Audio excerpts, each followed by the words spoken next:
Good afternoon again, everyone. Please keep going with your main course, but we do have a bit to get through still this afternoon, so we're going to push on.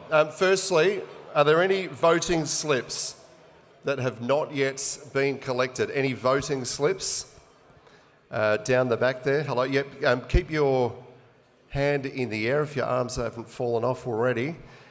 Keep your arms in the air and someone will come around and collect those. If you want it collected, you'll need to keep your arm in the air until it has been.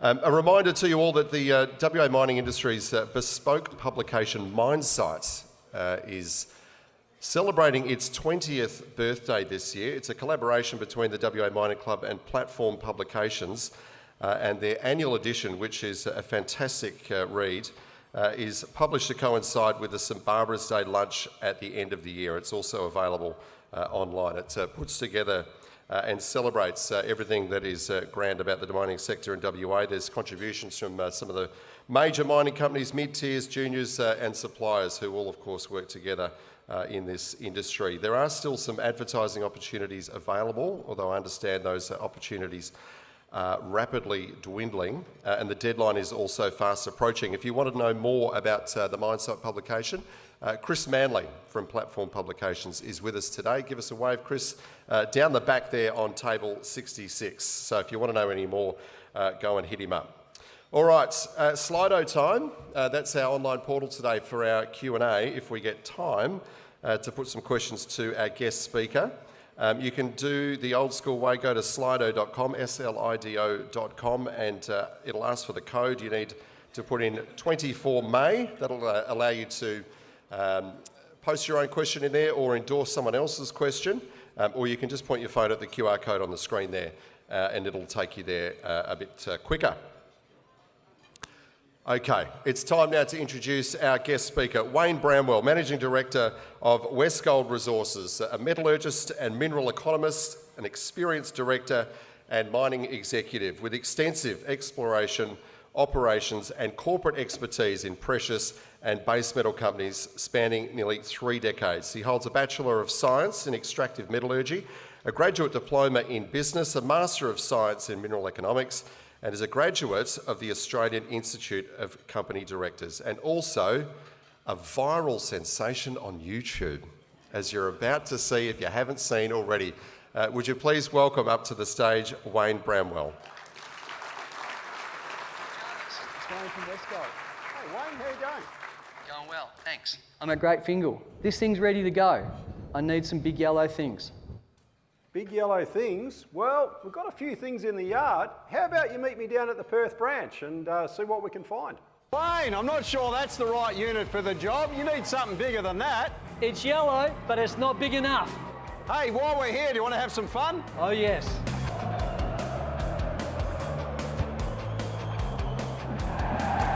Woohoo! All right, mate, we're going to have a little race. Just be safe along the way, but let's see who's the first to the other end.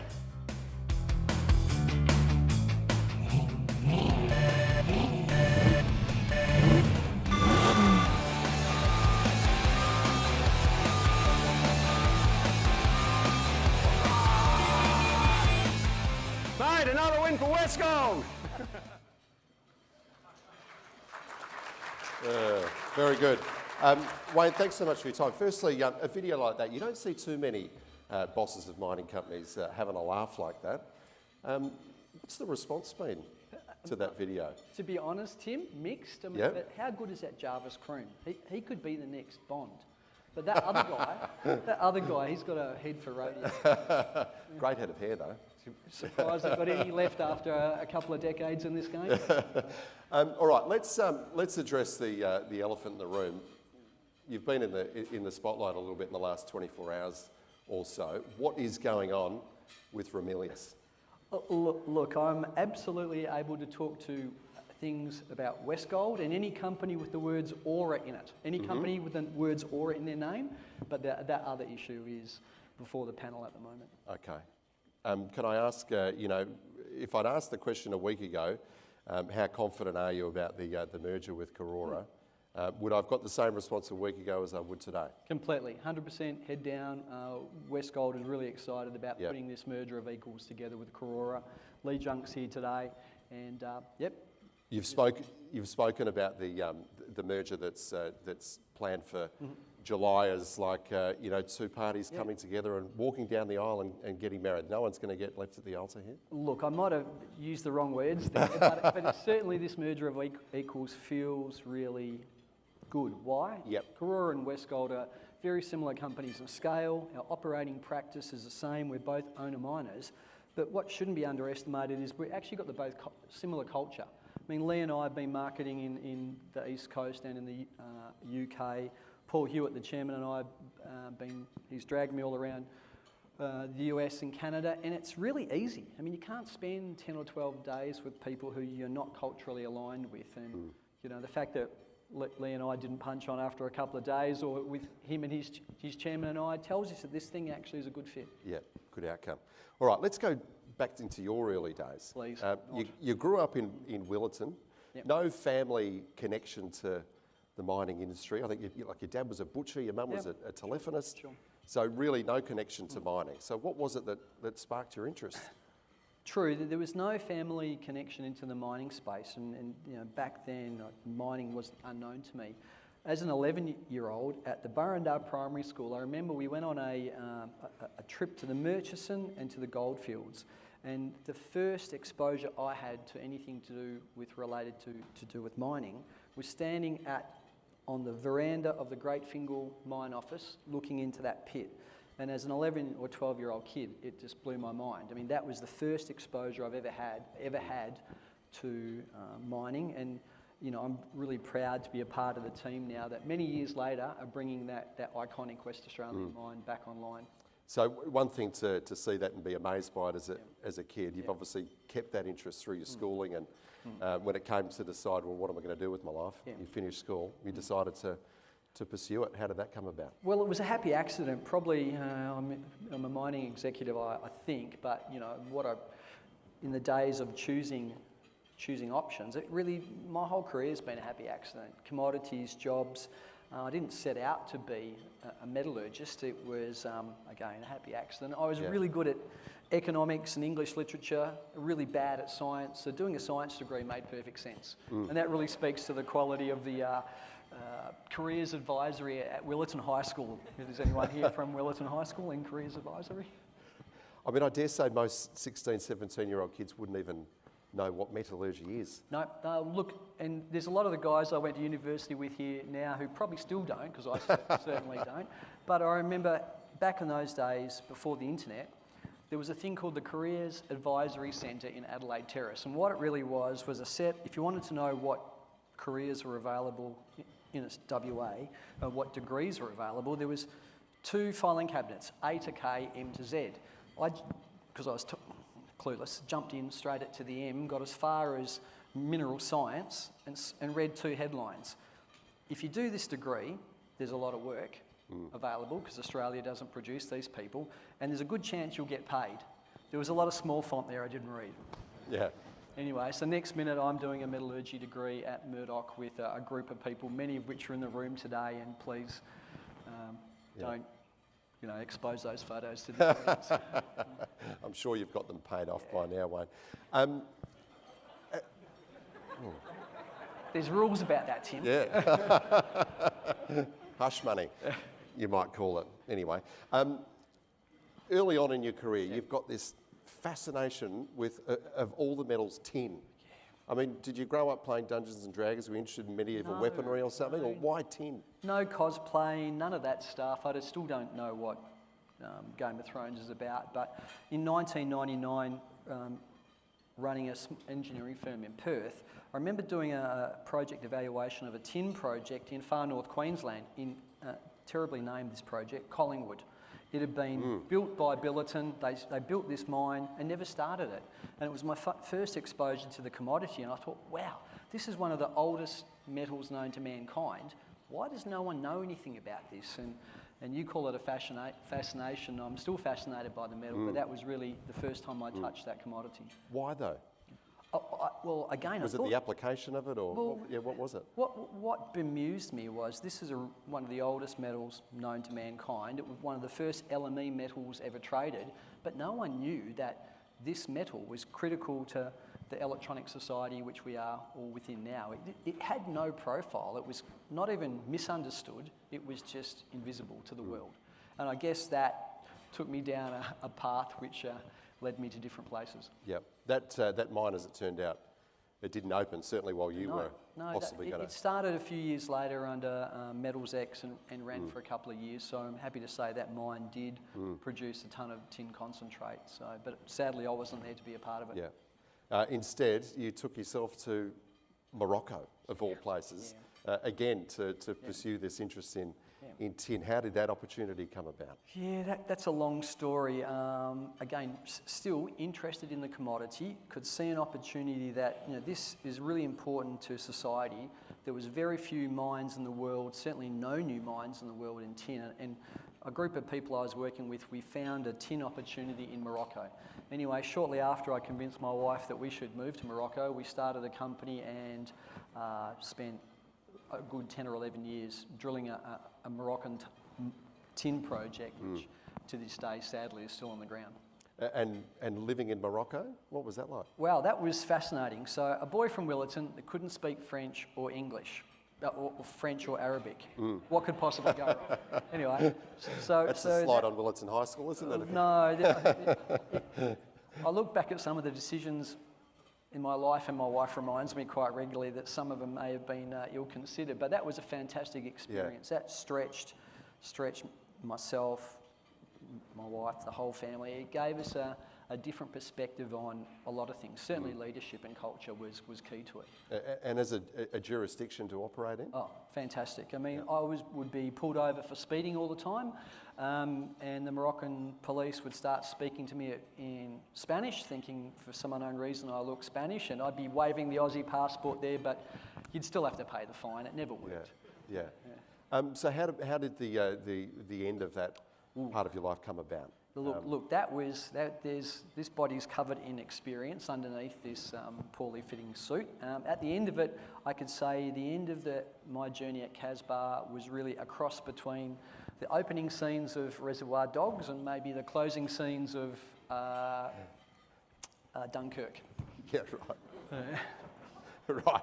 There's some metaphors I've mixed there. You're going to have to Google that, kids, to work out how that ended up. Some pretty compelling movie references and scene references there, Wayne. Yeah. Well, I'm glad you're here alive to tell the story anyway. Yeah. Still got a black suit. Yeah. You come back here. I mean, you've done many things, but let's fast forward to about 5 years ago. You had an opportunity to basically run the finances for a pretty well-known figure in this industry in WA, in Mark Creasy. Yep. How did that come about, and what was that like? The sales pitch was I was running an exploration project in northern Japan, drilling some gold targets and walking around this town trying to find coffee in a place where coffee had never been seen. And I get a phone call from one of Mark's guys asking would I meet Mark. So I came back to Perth, and like everyone knows Mark Creasy's name, but I had the privilege of working with what I think is one of the icons of the mining sector for about 2 years. Mark wanted me to help restructure his business, and the Creasy empire was big. It was big. It was invested in many listed companies. It was an exploration company in its own right. It had joint ventures in South Africa and India, and let's say there was never a dull moment. In my time there, I got to do a lot of corporate deals, restructure some companies, and sell a Pokemon card. Okay, please explain. Look, that's a whole different story. As I said, look, Mark's business interests were broad, and all I'd like to say is that there was never a dull day at the Creasy Group. Hang on, but sorry. I mean, selling tin is one thing, but selling a Pokemon card, did you? Look, I'm a pretty versatile guy, Tim. I'm prepared to lean into some things I know nothing about. Yeah. I'm not being rude here. I'm just loading up the Slido app because I think I'm in the wrong portal. But that was great. Did you get a good price for it? Who did you sell it to? Well, it wasn't me, but yes. Who knew Pokemon cards were worth so much money? And sorry, I have to ask, Mark Creasy, what's he doing with a Pokemon card? Look. I think I'm still under an NDA there, so I really can't explain those questions. Yeah. Let's just say Mark is a serial entrepreneur and a fantastic human being. Yeah, there you go. And apparently a collector of Pokemon cards. Who Amongst knew? other stuff. Who knew? Yeah. Who knew? Yeah. The opportunity then to move to Westgold. Yep. How did that come about? In 2020, while running Mark's business, I got a phone call from the chairman of Westgold asking me to join the board as a non-executive director. And I looked at Westgold and thought, wow, I can see where this company is in its journey. And it was, had growing pains. And I was really keen when I looked at it to try and sort of join the board and try and assist a really young management team to sort of work through the challenges of a company that was starting to become a much bigger producer. Yep. Okay. So yeah, I joined the board as a non-exec director. It was not the plan to end up where I was. In the couple of years after that, Yeah. Massive transformation at the company in terms of its profitability and also the culture there. Yep. Now let's talk about the culture first. Yeah. What did you see there? What did you see that needed to change? And how did you do it? Look, in 2000, I've been the MD, CEO for Westgold for 2 years now. I think we ticked over 2 years last week. My executive team is here on table 7 and table 22 today. And if they look stressed, it's probably because they're terrified of what I'm going to say about them today. But look, the culture was not atypical for a mining company going through a phase of growth. Yep. It was a really busy company. The business was quite complicated. People were doing the right things, but it just needed to be better organised. Okay. And in terms of the culture, I know that's been an absolute Sure. priority for you. How Complete. have you gone about Yeah. trying to overhaul that? Because it's not an easy beast Oh. to turn around, is it? 100%. I mean, in my experience in terms of organisational change, organisational restructures are really easy things to do. That's about changing structure and moving the magnets on the whiteboard. Changing organisational culture is a far different thing, and you really need 3 things in my limited experience. You need a board that's supportive, you need an executive team that wants to do it, but most importantly, you need a workforce that wants to do better.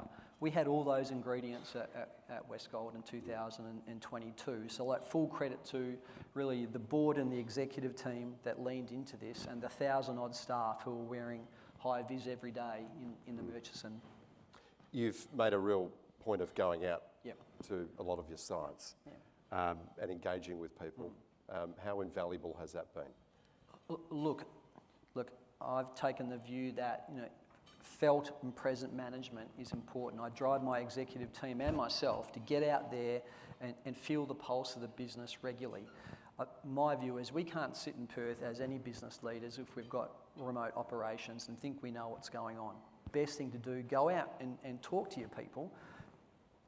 In our instance, go underground, go down the hole and find out for yourself what's going on. Our workforce... Did you go incognito or did they know that the boss was in town? No, I mean, in some sense, Westgold, we don't wear our names on our shirts, and some of the best conversations I've had at Westgold is, and we turn up, the executive team, we turn up to shift changes, whether it's at night time, early in the morning, and you just sit, look, I'm a bit weird, I sit amongst the workforce, and you have conversations, and one case in point, can I share it? And one of the conversations, so no one really knows who I am, and I think that they're starting to work it out. I'm just another dude in a clean shirt, but I've had some telling conversations. One was sitting in the shift change room at Big Bell. I sat next to this lady and I said, "Hi, how are you? What do you do here?" And she said, I'm a truck driver. And I said, "Well, how long have you been here?" She said, 6 months. She told me her journey. She'd been a male barber for 40 years. And then I said, "So how do you find it here?" Yep. And unprompted, she said, "Look, I feel really safe here.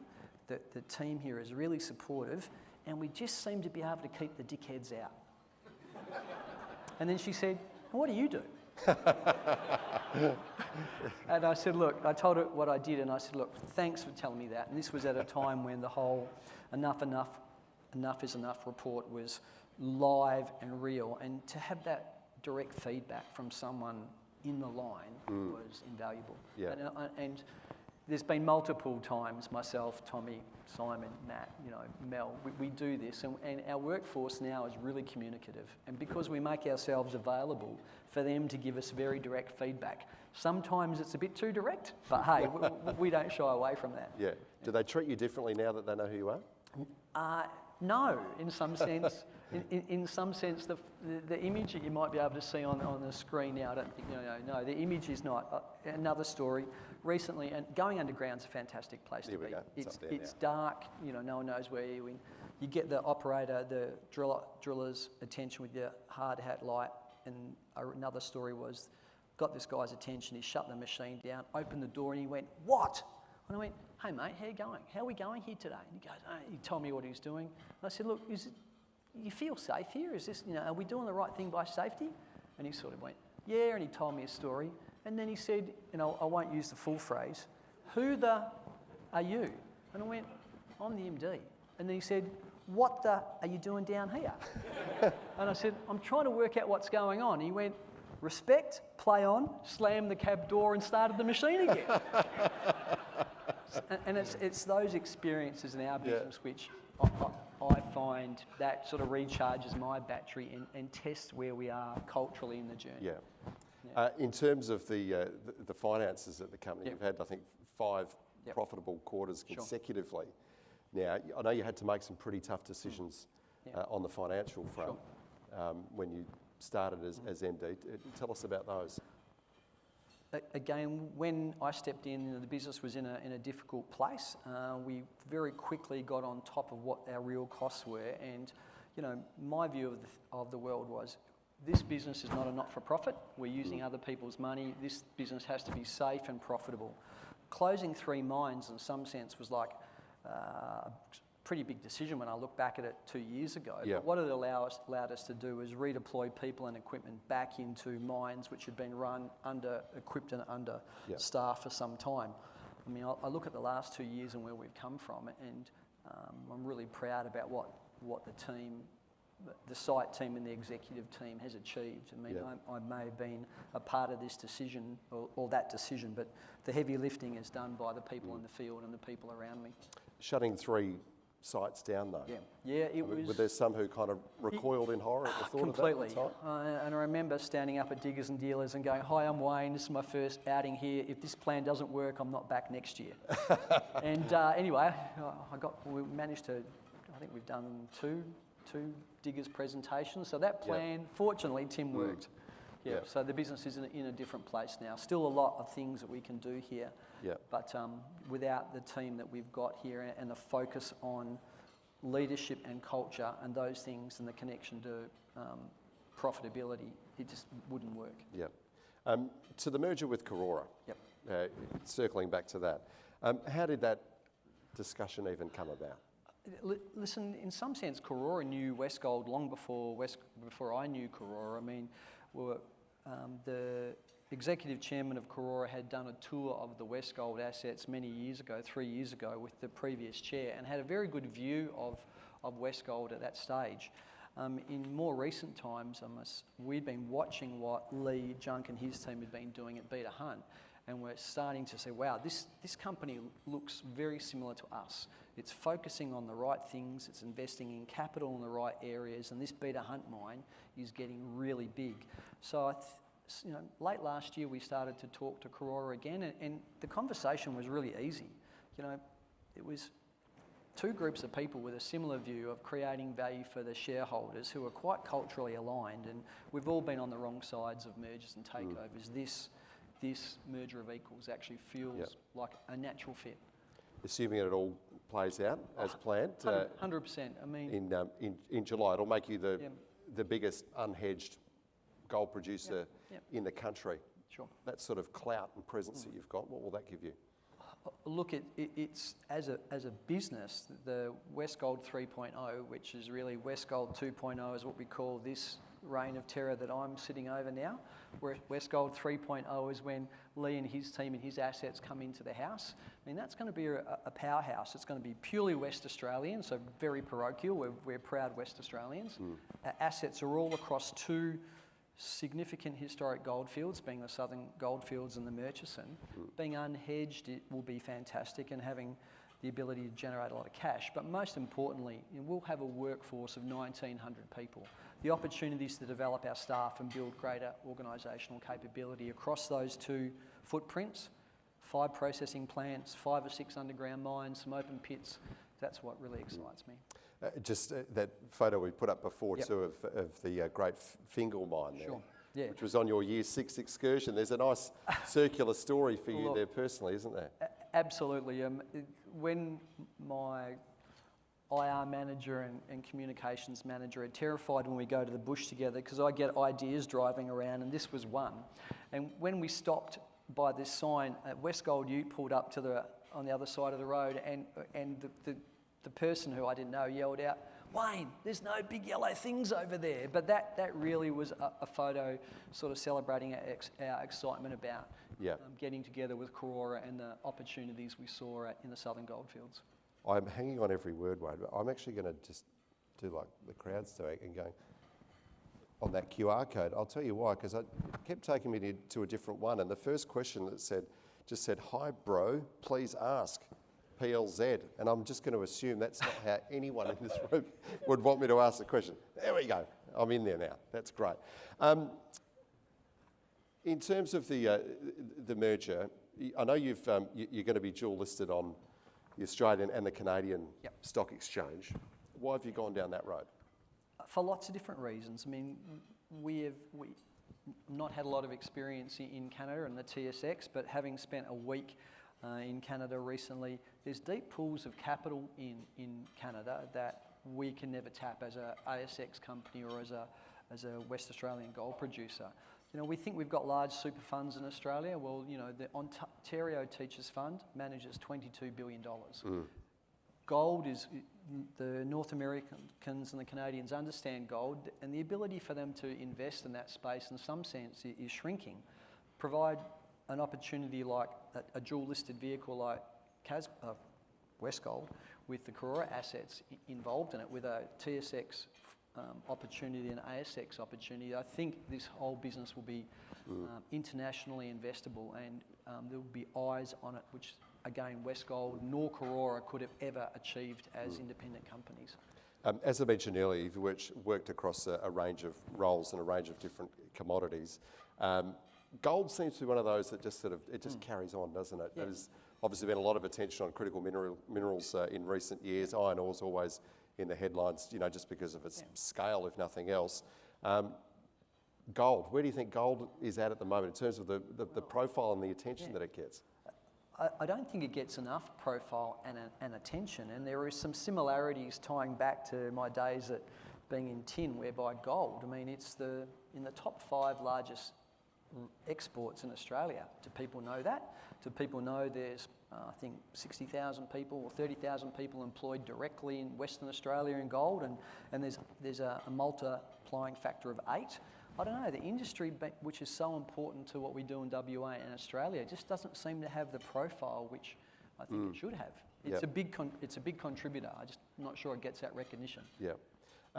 If you hadn't gone on that school excursion in Year 6, what on earth do you think you'd be doing right now? I think from that video Obviously it's you've seen, it's star on clearly the not screen. acting. So I don't know, I probably would have grown a mo and become a barista, I think. Well, look, you're just a mile away. You've already got Exactly. to tie the hair back, do a top knot or whatever. You're Halfway halfway there. Halfway there, Tim. All right. We are running out of time, but we do have some questions that have come through. Firstly, from Lauren Richards, who says it's been a fantastic 12 months for the Westgold SharePoint. What's driven that success within the business, in your view? Yeah. That's a really good question. I think it's a really simple equation. Leadership drives culture, culture drives performance. My team are, you know, they hear this regularly from me, and, you know, the numbers don't lie. I think our leadership's in the right place, our culture's going in the right direction, and those things are filtering into better performance, which is reflected in the share price. Yep. Question from Simone Grogan, who I think is representing the West here today. She wants to know, how is your relationship with the team at Ramelius Resources? Good. I worked with half of them in a previous life, so yeah, pretty good. There you go. An anonymous question, this is a good one. Who inspired you as a leader? Ooh, that's actually really interesting. I work for a lot of, everyone I work for I've drawn something from, good and or bad, but the person that I didn't work for but got to get quite close to and see how he approached team building and culture was Peter Bradford. Now, I know that name is important to the mining club, but through my role at the Creasy Group, and Creasy was the largest shareholder in IGI at that time, I got exposed to Peter a lot and the team he created, and in some sense he was quite inspirational. Yeah, an absolute legend, and Yep. no stranger to these events over many years, that's for sure. This one, obviously from someone who knows you, Wayne, goes to your hobby of foil boarding. Yeah? Absolutely. Can you explain the adrenaline hit you get from this? And I suppose, am I right in thinking that's just how you unwind and Sure. defrag from all the pressures of the job? When I'm doing that, and I think our photographer here is a far better foiler than I am, because I saw him today and he's seen in the river quite regularly, but it's a place I like to go where you can go in the river, put the helmet on, and all you're focusing on is the wind, and I don't know, it's a happy place for me, anywhere in the water. And final question on a very trivial note, or perhaps important. Someone wants to know what Pokemon card you had to sell. Look, I wish I knew. I thought a Pokemon was a stuffed toy. I was quite surprised when I found out that we were selling this thing cards. to a UFC fighter in the US. Anyway, that was just another day at the Creasy Group. God bless you, Mark. There you go. We are out of time, unfortunately, ladies and gentlemen, and also Wayne, but we do have one final surprise. I know people in the media are often very guilty of overusing and abusing the word exclusive, but this time it is genuine. And this is part 2 now. This is the sequel to the Big Yellow Things. You guys are seeing this before anyone. So this is its first airing. So you'll be able to gaze out and see the reaction. I could see some of your team here already. God, look at them. Head Look in how hands. nervous they look. So this is the follow-up to Big Yellow Things, featuring Wayne Bramwell and Jarvis Croom from Westgold. You're seeing it for the first time, so let's see it. And maybe the last.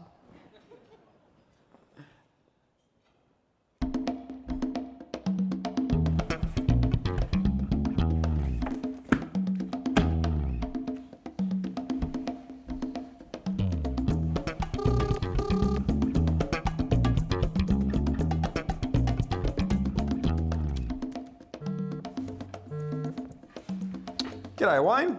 How are you, mate? Mate, I've been thinking a lot about culture and leadership lately. I think I know what good culture looks like, but what does good leadership look like? Yeah, I've got a few books on the subject. Then again, we could always ask AI. Let me have a look. It's given me an idea. I'll send you an address.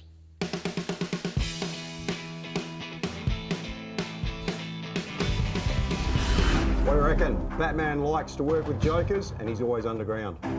I like it. Swords and sandals. Jarvis, does this look like leadership? Well, I like the sandals. I'm a bit worried what you're going to do with that sword to us suppliers.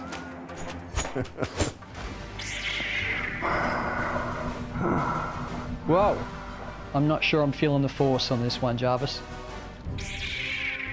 Yoda, was he a leader? Smart he was. This lightsaber will rock underground. Jarvis, this is all too hard. You know, Jarvis, I'm not sure that was one of my better ideas. I don't think I have a clearer picture about what good leadership really is. Well, mate, I reckon we should just be ourselves. That'd be good leaders. It's a great idea. Hey, thanks for that, mate. No worries. Take care. Enjoy your day. Hey, Westrack, one more thing. Yeah, mate. I need some more big yellow things. No worries, mate. We got Westgold's back. Cheers. What do you reckon? Another winner? Ladies and gentlemen, again, would you please thank Wayne Bramwell for his time this afternoon, and Nat Taylor is going to give a more official vote of thanks. Thank you, Tim. I think that's one of the most memorable luncheon speakers I've ever heard from. I have to actually watch the movies, Reservoir Dogs and Dunkirk. Never watched them, so I'll have to watch them to know what you're talking about. But thank you very much for speaking today, and I'm sure everyone will walk away with something that came out of that speech that you gave. Thank you.